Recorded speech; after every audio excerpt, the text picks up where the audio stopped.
Hey everyone, my name is Ferhat. Today I will be covering the high-altitude Pseudo satellites. Briefly, Pseudo satellite is an uncrewed airship, plane or balloon watching over Earth from the stratosphere. As a flying altitude, it is just above the aircraft but operating like satellites. The best working altitude is 20 km, 10 km above commercial airlines, where wind speeds are low enough for them to hold position for long periods. It can remain its position in stratosphere for weeks or months. In this presentation, firstly, I will mention historical survey of the long duration, high distance flight and pseudo satellites. The recently companies that produce pseudo satellites and technical and operational specifications of these models. Scope of application files. Lastly, I will talk about the market and revenue and my opinion about the future of stratospheric aircrafts. Firstly, I want to introduce you to forerunner of the 21st century solar-powered atmospheric satellites, Helios in 2001. The Helios prototype achieved the first of the two goals by reaching unofficial world record altitude of 96,000 feet and sustaining flight above 96,000 feet more than 40 minutes during a test flight near Hawaii. The project is developed by the Environmental Research Aircraft and Sensor Technology, it means ERAS project by NASA. The Helios prototype is one of the several remotely piloted aircraft that have been involved with the NASA's ERAS project. It's an enlarged version of the Centurion Flying Wing. Centurion Flying Wing is the first solar-powered aircraft ERAS project has been made, and its maiden flight took in 1997. Helios has 247 feet wingspan, 12 feet length, 30.9 to 1 aspect ratio, which it gives it to more range when it's flying without the engines. Its propulsion is 40 brushless direct current electric motors, each rated 1.5 kilowatt, driving two-blade, wide core, 79-inch diameter laminar flow propellers designed for high altitude. Helios, designed to operate at 100,000 feet. Typical endurance mission at 50,000 to 70,000 endurance. With solar power limited to daylight hours plus up to 5 hours of flight after dark on storage batteries. When equipped with a supplemental electrical energy system for nighttime flights from several days to several months. Primary materials in Helios are carbon fiber composite structure, Kevlar's Spy-foam leading edge transparent plastic film wing covering.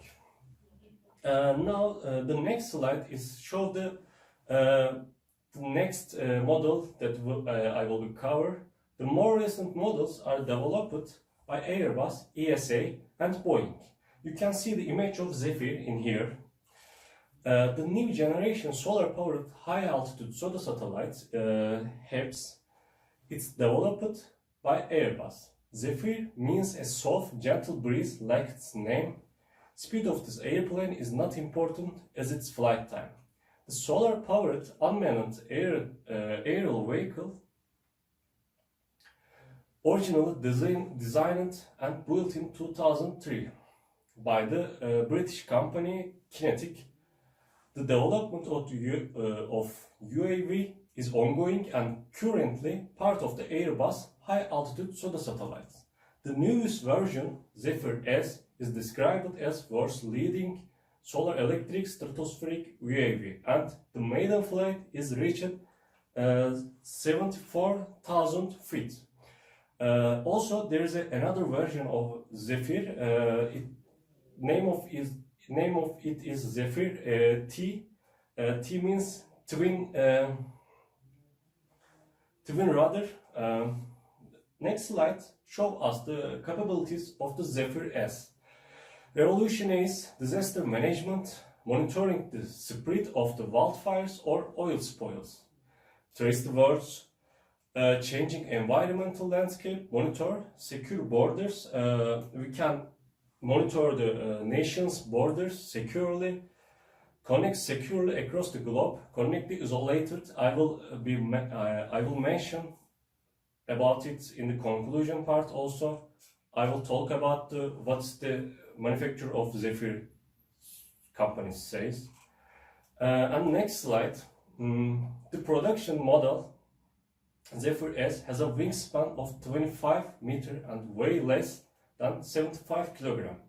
It's able to carry, see, sense, and connect payloads. Example payload capabilities of Zephyr S are HD optical lens, IR video, it means infrared video, narrowband mobile communication, for example, it supports 5G and 4G communication, AIS, automatic identification system, and it supports 100 megabits broadcast also. In the next slide, we will touch on Stratobus as our third model. Unlike the others, Stratobus concept, first when it was introduced during the 2014 Thales Innovation Days. At the next slide, Stratobus is an autonomous, multidimensional stratospheric airship midway between a drone and satellite. This is how the manufacturer defined the Stratobus. Development of the Stratobus is still ongoing. As a company says, they're still changing the design in order to consolidate the project. For instance, and most taking attention changing is original transparent environment will become opaque. This change can eradicate the effect linking to heating, expansion, etc. Stratobus will be available in 2020 or 2021. It will weigh nearly 7 metric tons and measure 150 meters long and 34 meters diameter. It's at the widest part. They are also saying it's 7 meter cube. It's not a toy.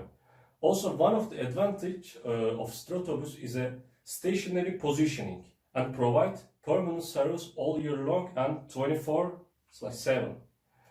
The last model in this presentation is Odessa. You can see there, developed by Aurora Flight Science, a Boeing company. Odessa, also described as HALA UAV, high altitude, long endurance. It's built with a lightweight materials. It's a zero emission. It's a very environmental specification, I think, and can reprogram it and reposition it from the ground as a mission requirements and technology evolve. Odessa don't need operation at the ground. Don't need operator at the ground. You can see it has payload capacity 25 kilogram, payload power 250 power watt of continuous power. It has 74 meter wingspan and it's just less than a weight smart car, and it also has endurance for months. Now I will cover the application files of the high altitude Pseudo satellites. As I just mentioned, these 4 high altitude platform stations are the forerunner and the newest, most capable models of their class. Two types of satellites are the mostly used as a Pseudo satellites. Plane and balloon designs both has advantage. Balloon design is give chance to stationary positioning and continuous watching to military mission. For example, Also, plane HEPs can cover broad areas, and this is also can be reprogrammed like balloon type. With the balloon type pseudo satellites, you can cover a specific area for all day, all year long, and all day long, without any breaks or etc. But in with the plain pseudo satellites, you can cover the broad area, but you cannot receive the data, for example, from the specific place twice a day, for example. Applications of this, one of them is telecommunication. Hubs improve the military's communications ability. Companies are considered hubs could be useful to provide 4G and 5G connectivity, like I said before, in the future. Its position on the stratosphere at 20 km, it's an optimal position for 5G, which demands very short latency. At the satellites, latency could be very high. There are 4 billion people in the world who don't have access to internet. Airbus company is considering Zephyr can change this. High altitude pseudo satellites can also use for military purposes. Could use when the communication signals can't use due to geographic obstacle. Real-time monitoring of a region is also another application field of the high-altitude pseudo satellites. Hubs have an important advantage over satellites. It can remain continuously over an area for very long periods and permit better image because they are closer to the cover areas.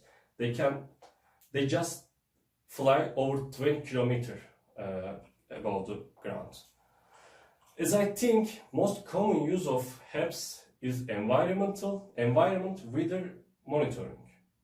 These pseudo satellites are highly suited to monitoring mission since they can remain same place for continuously.